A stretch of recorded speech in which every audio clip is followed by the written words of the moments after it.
Pakistan'dan gelip kardeşler. Salam aleyküm Pakistan. Ha Royal, bu məğraba gelip orada bu məğrabalarımız gelip. Qonağımız gəldi. Bu dağlar oğlu tanıyırsan. Bunlar darmışlar. TikTok'ta bak. Pakistan veya da Pakistan kardeşler. Ha? Kardeşler Pakistan veya da Pakistan. Kardeş, brother. Bu dağlar oğlu bütün meseleleri hallediyor. Burada yani Pakistan bütün meseleleri hallediyor. Bizden salam gönder, onlardan salamını al. Ne diyorsun sen Pakistan'a burada? Çok sağ ol, Allah razı olsun.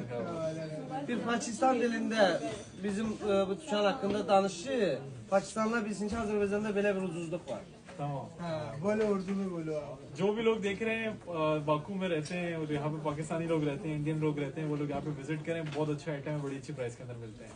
बहुत सस्ती मिलती है बहुत सस्ते मिलते हैं, बहुत अच्छी and price one of the cheapest in Baku और अच्छी क्वालिटी है। अच्छी क्वालिटी ये इनके पाकिस्तान की akşam mağazaları ve kıymetler çok ucuzdur ve quality yani akşam. Allah razı olsun.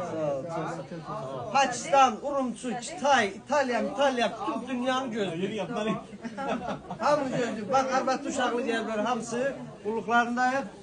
Xarici ölkələr birinci buraya gəlməlidir, sonra getməlidir Tarqoqaya, hə mi? çok sağ ol. Çok sağ ol.